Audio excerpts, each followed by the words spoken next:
Welcome back, folks. In our last video, we took a deep dive into the first 10 chapters of the phenomenal book Atomic Habits.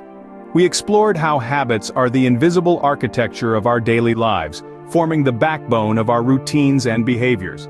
We learned that they are not born, but built, through a process of repetition and reinforcement. We also delved into the first two laws of habit formation. The first law, make it obvious, taught us the importance of clarity and awareness in building new habits. The second law, make it attractive, showed us how to make our habits so enticing that we can't wait to perform them. These insights have set the stage for us to understand the mechanics of habit formation and the strategies for creating, changing, or breaking habits. Now, we're ready to delve into the next phase of our journey, focusing on the third law of habit building, make it easy. Chapter 11 introduces us to the law of least effort. This law is grounded in the understanding that human beings are inherently wired to follow the path of least resistance. We tend to gravitate towards tasks that require the least amount of effort, and this propensity can be both a hindrance and a tool in the journey towards habit formation. Let's unpack this a bit. When we look at our daily routines, we can often identify a number of tasks that we do almost unconsciously, simply because they are easy and require little to no effort. This could be anything from checking your phone first thing in the morning to grabbing a quick snack from the vending machine at work. These are actions that we've incorporated into our lives because they are effortless, and as a result, they've become habits. Now, imagine if we could apply the same principle to the habits we want to form. What if we could make the habits we aspire to adopt as effortless as possible? That is the essence of the law of least effort. It suggests that by making a habit easy to do, we increase the likelihood of it becoming a part of our daily routine. So, how can we make a habit easy? Start by breaking it down into manageable steps. If you want to start a reading habit, for instance, don't aim to read a whole book in one sitting. Start with a chapter, or even just a few pages. Make it so easy that you can't say no.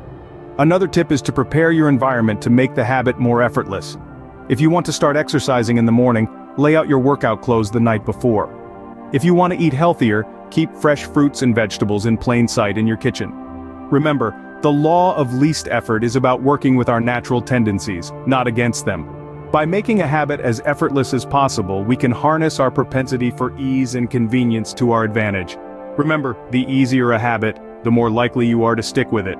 Moving on to Chapter 12, we learn about the importance of convenience in habit formation. It's no secret that convenience plays a massive role in our lives. Whether it's the popularity of fast food or online shopping, convenience shapes our decisions. But did you know that it's also a crucial factor in forming habits? Let's think about it. When something is convenient, we are more likely to do it. The less effort a task requires, the more attractive it becomes. This principle applies to habits as well. When a habit is easy and convenient, we are more likely to stick to it. Conversely, if a habit is difficult and inconvenient, we tend to avoid it. So, how do we make our habits convenient? Well, the first step is to reduce the friction. Make the habit as easy as possible. If you want to start running, for instance, keep your running shoes by the door. If you want to read more, keep a book on your bedside table. The easier it is to start, the more likely you will follow through. Another strategy is to bundle your habits. Pair a habit you need to do with a habit you want to do. Love watching your favorite series? Do a quick workout during the commercial breaks. Enjoy a cup of coffee in the morning? Pair it with a few minutes of meditation. This way, you make your desired habit more appealing. Remember, the goal is not to eliminate effort, but to make the effort worth it. It's about creating a system where the right behaviors are the path of least resistance. If you can make the process of following your habit more convenient than not doing it, you are on the right track. Convenience is key. If a habit is convenient, you're more likely to follow through. So, as you move forward in your habit formation journey, remember to make it easy, make it attractive, and most importantly, make it convenient. Chapter 13 introduces a powerful tool for habit formation, the 2-minute rule. Now, this isn't about finding the fastest way to clean your room or how to master the art of speedy meal prep. No, this rule is all about making it easy to get started. The 2-minute rule states that when you start a new habit, it should take less than 2 minutes to do. You might think, what's the point of doing something for just 2 minutes? But that's exactly where the magic lies. The rule is based on the idea that the hardest part of any habit is starting. Once you've begun, it's much easier to continue doing the task. Let's take an example. Say you want to start a habit of daily reading, but the thought of sitting down with a hefty novel seems daunting. Instead, apply the 2-minute rule. Start by reading just one page. It's a task that can easily be done in 2 minutes or less. The trick is that once you've started, you're likely to continue reading past that single page. The 2-minute rule got you started, and your innate desire to finish what you began will keep you going. This rule can be applied to virtually any habit you wish to form. Want to start exercising? Just put on your workout gear and start with a 2-minute warm-up. Want to start eating healthy? Begin by adding one vegetable to your plate. The possibilities are endless. But remember, the aim here isn't to finish the entire task in 2 minutes. Rather, it's to make the starting point so simple and achievable that you can't say no. It's about overcoming the inertia of life, breaking down the mental barriers that often stand in the way of getting started. By making the first 2 minutes easy, you allow yourself to get into the flow, and before you know it, you're doing more than you initially planned. That's the beauty of the 2-minute rule. With the 2-minute rule, you can start any habit in a manageable way. So whether it's reading a book, exercising, or even learning a new language, remember, the journey of 1,000 miles begins with a single step. Or in this case, the journey of a lifetime habit begins with just 2 minutes. In Chapter 14, we learn how to make good habits inevitable and bad habits impossible. This chapter is all about setting ourselves up for success by making our environment work for us, not against us. Think about it. We are creatures of our environment. We respond to the cues that surround us. If we tweak these cues, we can naturally guide our behavior towards positive outcomes. This is where the magic of commitment devices comes in. These are choices we make in the present that control our actions in the future. For example, if you want to ensure you go to the gym in the morning, you can lay out your workout clothes the night before. This simple act makes the good habit of exercising inevitable. On the flip side, we can also make bad habits impossible, or at least very difficult to perform.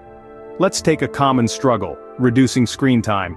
If you find yourself mindlessly scrolling through social media, you can install an app that blocks these platforms after a certain hour.